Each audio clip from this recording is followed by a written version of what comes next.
Mazhab Imam Syafi'i membezakan duduk iftirash dan tawaruk. Iftirash menegakkan kaki yang kanan, duduk pada kaki yang kiri. Kemudian jari jemari diletakkan pada paha, dengan lurus ke arah kiblat. Lurus ke arah kiblat. Bukan letak bawah macam ni, bukan macam ni. Lurus betul-betul ke arah kiblat.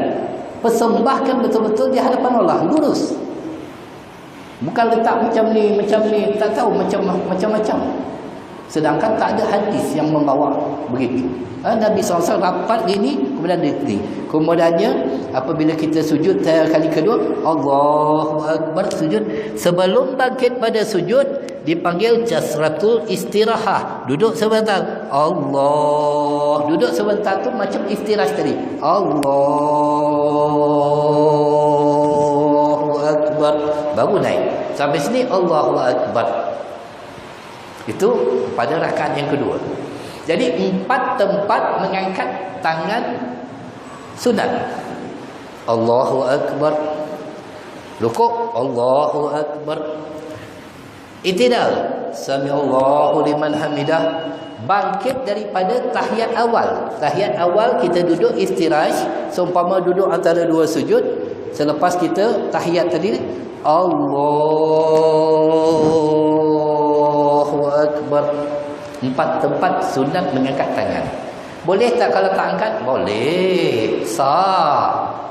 Tapi kuranglah ganjaran pahala. Sembahyang Allahu Akbar. Boleh. Tak salah, saya tak kata salah. Allahu Akbar boleh? Boleh, tak salah. Buatlah suka hati. Tapi menyalahi sunnah. Kita nak bertetapan pada sunnah. Ini yang kita nak bawa.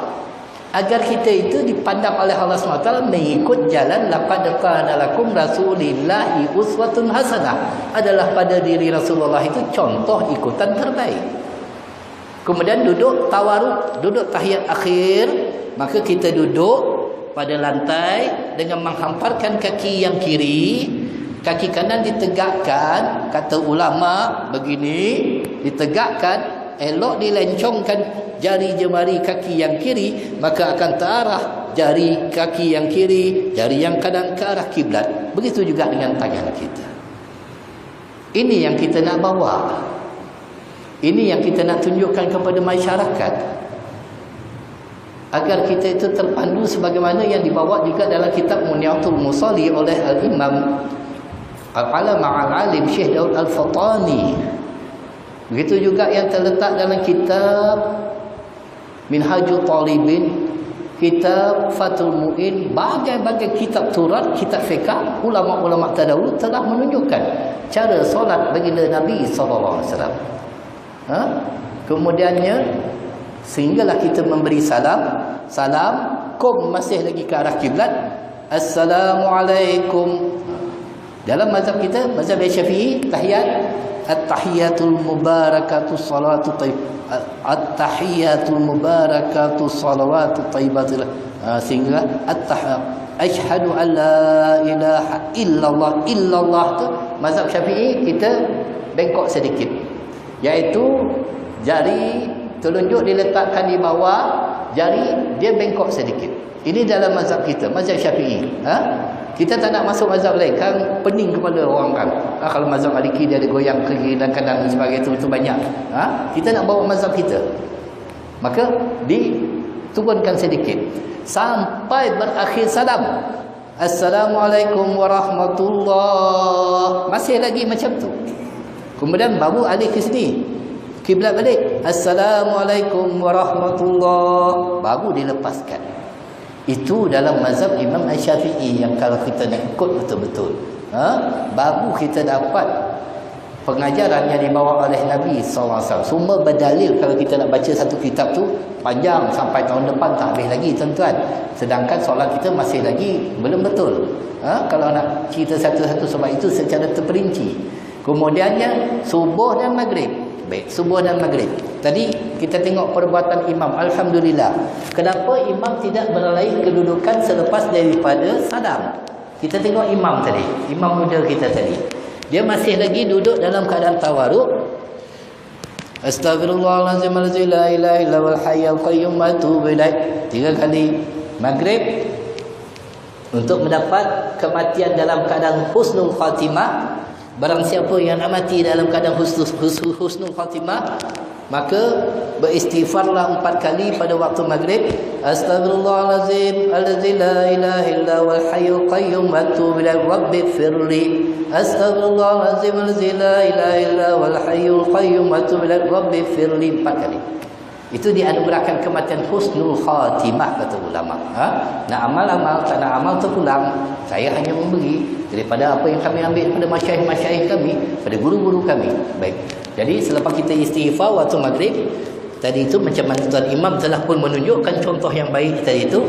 La ilaha illallah wa la syarika lahu mulhamdu yuhyi mitu ala kulli syai'in qadir. Belum beralih lagi. Sebelum engkau melipat kaki engkau, kata Nabi. Sebelum bergalih, sebelum bersela, sebelum kita duduk macam mana sekalipun, masih lagi dalam keadaan duduk tawaduk.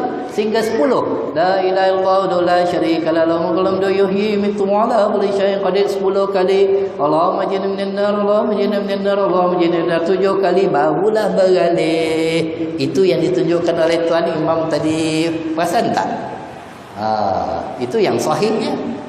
Jangan, sebab apa?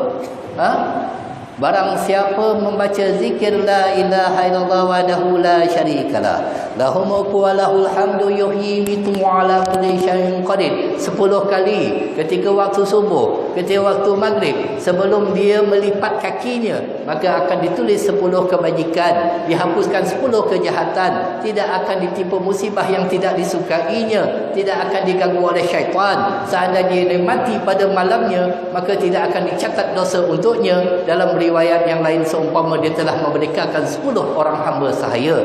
Seorang siapa membaca Allahumma jinni minan nar 7 kali subuh dan maghrib, maka dengan itulah tertutup 7 pintu neraka. Bagaimana zuhur, asar dan isyak? Baik. Wirid zuhur, isyak, astagfirullahalazim allazi la ilaha illa huwal hayyul qayyum wa atubu ilaihi 3 kali. Terus kita membaca Allahumma tasallam wa minka salam alayka ya Rasulullah fa inna rabbana bisalam wa dakhalna jannata dar salam tabarak rabbana wa ta'ala ya zal jalali wal ikram. Itu ketika itu dah boleh dah nak lipat kaki, dah bersela, dah berubah, boleh dah. Kemudian membaca ayat suratul Fatihah, membaca ayatul kursi, kemudian membaca subhanallah 33 kali. Jangan ditinggalkan ayatul kursi, kerana baginda Nabi SAW bersabda, barang siapa setiap kali selepas daripada salat fardu membaca ayatul kursi, tidak ada satu yang mencegah dia masuk ke dalam syurga. Dan ayatul kursi itu pelindung daripada kejahatan jin. Dan jangan sekali-kali ditinggalkan membaca tasbih, tahmid dan takbir 33 kali, ditutupi dengan la ilaha illallah wahdahu la syarikalah lahul mulku wa lahul hamdu yuhyi mitu ala kulli syai'in qadir, untuk mencukupkan 100. Barang siapa yang membacanya akan terampun dosa sebanyak buih di lautan. Tak nak ke?